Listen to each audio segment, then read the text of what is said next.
கூடங்குளம் அணு உலை, தேனி நியூட்ரினோ ஆய்வகம், தஞ்சை ONGC ஹைட்ரோ கார்பன் திட்டம், 8 வழி சாலை, பரந்தூர் விமான நிலையம், மேல்மா விவசாயிகள் போராட்டம் அப்படின்னு ஏதாவது ஒரு தமிழ் இன பிரச்சனைக்கு இதுவரைக்கும் விஜய் அவர்கள் வாய் திறந்து ஒரு வார்த்தை பேசி இருக்காரா?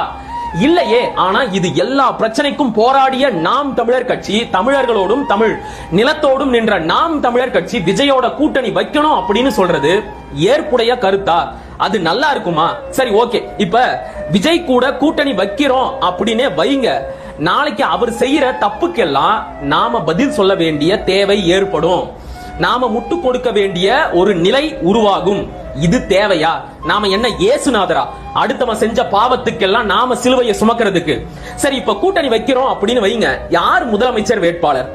அண்ணன் சீமானா, நடிகர் விஜயா? நடிகர் விஜய்க்கு அவர் தான் முதலமைச்சர் ஆகணும் அப்படின்னு ஆசை. நாம விட்டு கொடுத்துடலாமா?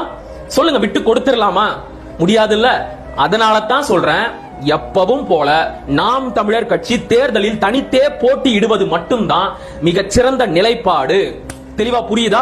ஒருவேளை நம்முடைய தலைமையை ஏற்று யாராவது நம்முடன் கூட்டணிக்கு வந்தால் அதை பற்றி பரிசீலனை செய்யப்படும். தெளிவா புரிஞ்சதா? விஜயுடன் கூட்டணி என்பது தற்கொலைக்கு சமமான ஒரு முடிவு. அண்ணனுக்கு தெரியும், அண்ணன் எல்லாத்தையும் பார்த்துக்குவாரு.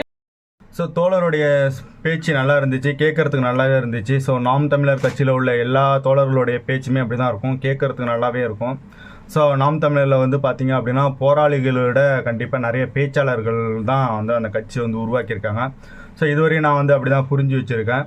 ஸோ அதே போல் தான் இவரோட பேச்சு இருந்துச்சு, உண்மையிலே நல்லா இருந்துச்சு. ஸோ அவருக்கு நம்மளுடைய தளபதி ரசிகனா நம்மளுடைய பதில் அப்படின்னு பார்த்தீங்கன்னா, ஸோ அவர் சொல்கிறாரு, நாங்கள் தான் அனைத்து போராட்டத்திலும் பங்கேற்கிறோம், விஜய் அவர்கள் எந்த போராட்டத்திலும் பங்கேற்கல அப்படின்னு சொல்கிறாரு.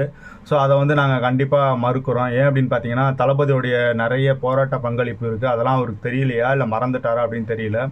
ஸோ இப்போ அனிதாவோட மரணமாக இருக்கட்டும், தூத்துக்குடி துப்பாக்கி சூடாக இருக்கட்டும், அப்புறம் ஸ்கூல் பசங்களுக்கு முதல் 3 இடப்படுத்த மாணவர்களுக்கு பரிசு தொகை வழங்குறதா இருக்கட்டும், ஊக்கத்தொகை வழங்குறதா இருக்கட்டும். ஸோ இது எல்லாமே பார்த்தீங்க அப்படின்னா தமிழக மக்களுக்காக தான் செஞ்சுருக்கோம். ஸோ அது என்னவோ நாங்கள் ஆங்கிலேயர்களுக்காக செய்யவே இல்லை, அதை அவர் புரிஞ்சுக்கணும். அது இல்லாமல் பார்த்தீங்க அப்படின்னா தளபதி ரசிகர்கள் விலையில்லா உணவகம் வழங்கிட்டு இருக்காங்க. அப்புறம் இந்த வெயில் காலங்களில் பார்த்தீங்க அப்படின்னா நிறைய நீர்மோர் பந்தல். ஸோ இது எல்லாமே எல்லாம் யாருக்காக செஞ்சிட்ருக்கோம்? தமிழக மக்களுக்காக தான் செஞ்சிட்ருக்கோம். ஸோ தளபதி அவர்களுடைய ஆணைக்கிணங்க பார்த்திங்க அப்படின்னா தளபதி ரசிகர்கள் அவங்களுடைய வேலையை செஞ்சுக்கிட்டு இருக்காங்க. ஸோ இது எல்லாமே அவர் புரியாலையா, தெரியலையா, இல்லை இவங்க மட்டும்தான் தமிழக மக்களுக்காக போராடுறோன்னு சொல்லிகிட்டு இருக்காங்க. ஸோ ஒருவேளை இவங்க உண்மையாக போராடிருந்தாங்க அப்படின்னா கண்டிப்பாக அவங்க வெற்றி பெற்றிருக்கலாம். ஏன் இன்ன வரை வெற்றி பெறல அப்படிங்கிறது மிகப்பெரிய கேள்விக்குறியாக இருக்குது.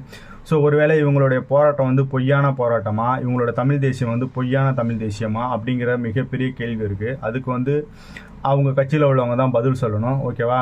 மற்றபடி நீங்கள் கூட்டணி வைங்க, வைக்காமல் போங்க, அது அடுத்துக்கிட்ட பிரச்சனை. ஆனால் தளபதி அவர்கள் எந்த விதத்திலையும் தமிழக மக்களுக்காக போராடலை, எந்த விதத்திலையும் கேட்கல அப்படின்னு சொல்கிறது அதை ஏற்றுக்க முடியாது. அதுதான் மிகப்பெரிய தவறு. அதேமாதிரி இன்னொரு சமயம் பார்த்தீங்க சொல்கிறாரு, தளபதி அவர்கள் பண்ணுற தப்புக்கெல்லாம் நம்ம போய் முட்டு கொடுக்கணும் அப்படின்னு சொல்கிறாரு. கண்டிப்பாக உங்களுடைய முட்டு தேவைப்படாது. என்ன காரணம் அப்படின்னு பார்த்தீங்கன்னா, நீங்கள் உங்கள் அண்ணன் சீமான் செய்கிற தவறுக்கு முட்டு கொடுக்கறதுக்கே உங்களுக்கு நேரம் சரியாக இருக்கும். எங்கள் தளபதி அப்படிலாம் தவறு செய்ய மாட்டார். அந்த நம்பிக்கையின் அடிப்படையில் தான் நாங்கள் இத்தனை லட்சம் மெம்பர் அவர் பின்னாடி நாங்கள் பின்தொடர்றோம்.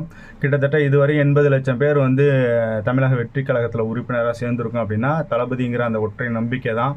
அவர் எப்படியுமே கெடுதல் செய்ய மாட்டார். அவர் கெடுதல் செய்ய நினச்சிருந்தா கண்டிப்பாக அரசியல் வரணும்னு அவசியமே கிடையாது.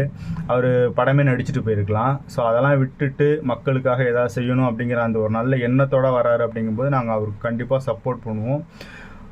இன்னொரு விஷயம் சொன்னார், தமிழக முதலமைச்சர் பதவி நம்ம அவருக்கு விட்டு கொடுத்துடலாமா அப்படிங்கிறாரு.